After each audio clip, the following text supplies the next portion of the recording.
Okay everyone, तो आज का ये थर्ड पार्ट है रिएक्शन मैकेनिज्म का। मैं आपको केमिस्ट्री की क्लासेस कराती हूँ, जो क्लासेस आपकी बीएससी एमएससी के लिए बहुत ज़्यादा इंपॉर्टेंट होती है, वैसे सीएसआईआर के लिए भी।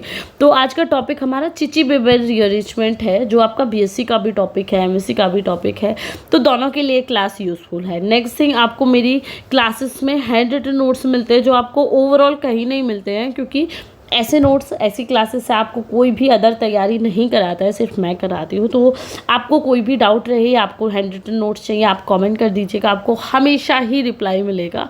मैं आज चाहे 60K पे हूँ, मैं 100K पे पहुँचूँ, फिर भी आपको रिप्लाई मिलेगा।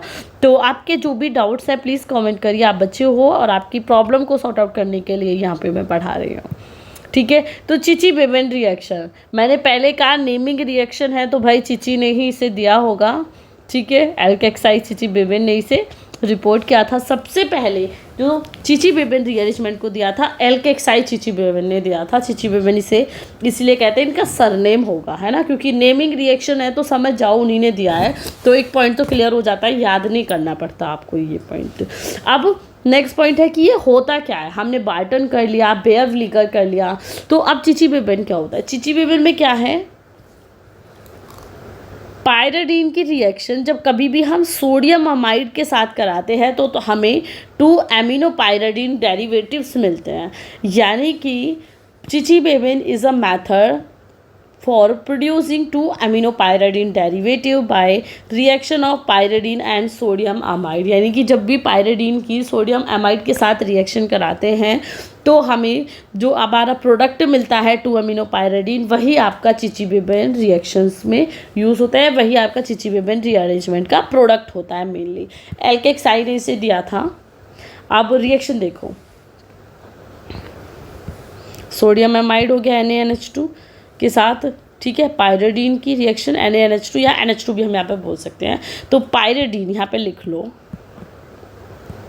पायरिडीन की रिएक्शन जब हमने सोडियम अमाइड के साथ कराई तो हमें 1 2 पायरिडीन डेरिवेटिव्स देखने के लिए मिलेंगे, 2 मिलेगा यहाँ पे, क्योंकि हमें उसके डेरिवेटिव मिलेंगे, बट हमें यहाँ पे क्या मिलेगा, 2 एमिनो पायरिडीन, ठीक है,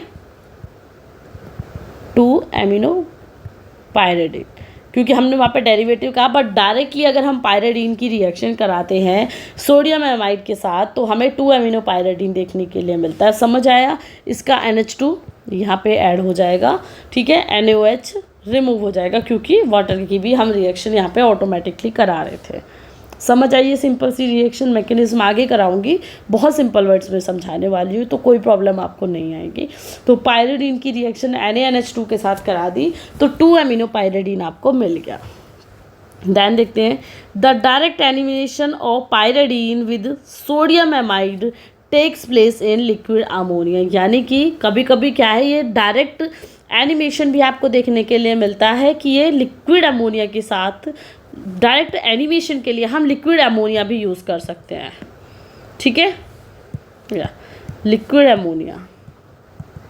जैसे यहाँ पे हमने सोडियम एमाइड यूज़ करा है ना, यहाँ पे हमने H2 अलग से यूज़ किया, तो हम डायरेक्टली लिक्विड अमोनिया भी यूज़ करेंगे तो भी पायरिडीन से हमें 2 एमिनो पायरिडीन ही मिलेगा, ठीक है। ये पॉइंट्स है, ये थ्योरेटिकल पोर्शन आपको कोई नहीं कराएगा।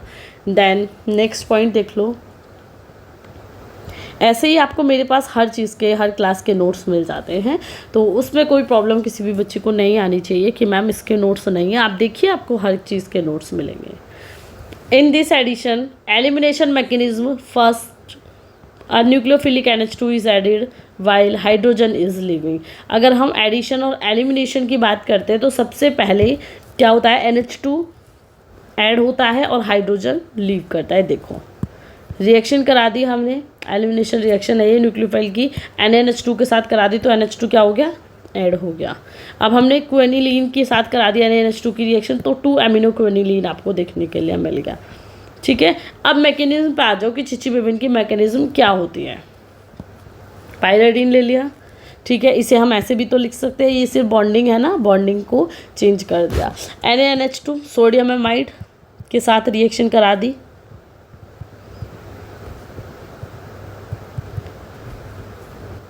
ठीक है। जब हमने रिएक्शन कराई तो यहाँ पे प्लस था तो यहाँ पे एक तो H आपका अलग रिमूव हो जाएगा, देन NH2, क्योंकि बॉन्डिंग तो यहाँ ब्रेक हो जाएगी तो NH2 आपका यहाँ पे ऐड हो गया और Na जो हमने लिया था वो एज इट इज़ रिमूव हो गया, मतलब एज इट इज़ वो निकल गया, उसका कोई रोल नहीं था इसमें।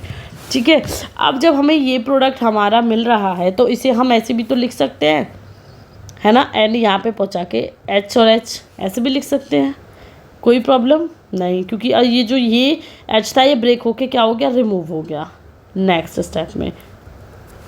ठीक है, तो N के साथ हाइड्रोजन अलग अलग फॉर्म में ऐड हो गया। अब यहाँ पे H2 हमने निकाल दिया, ये H2 निकल गया, तो हमारे पास क्या बचा, R प्लस यही रखना है आपको कॉन्टिन्यूसली।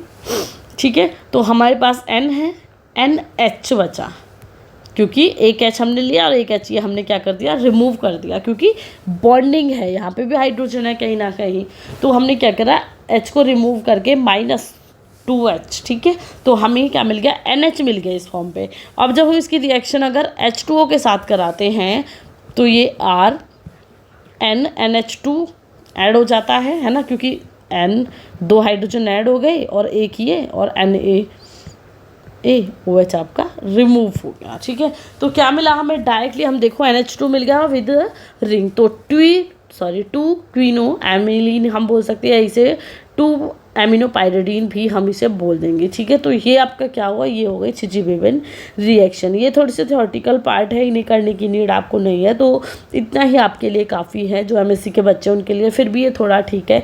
BuLi की रिएक्शन हम कराते हैं तो ये सिर्फ इस टाइप से ऐड होकर Bu ऐड हो जाता है, सेम एज इट इज़ है जैसे चिची-बीवेन रिएक्शन है। तो अगर आपके कोई डाउट है, कोई प्रॉब्लम है तो आप मुझे बता सकते हो। आपके कोशिश रहेगी कि आपके डाउट्स को सिंपल से सिंपल तरीके से एंड किया जाए। मोस्ट इम्पॉर्टेंट थिंग, जिस बच्चे को मैकेनिज्म समझ नहीं भी आती है उसे भी ये प्रोसेस मेरी समझ आ जाएगी, क्योंकि मैंने बहुत सिंपल वर्ड्स में इसे समझाया है। So bye bye and take care.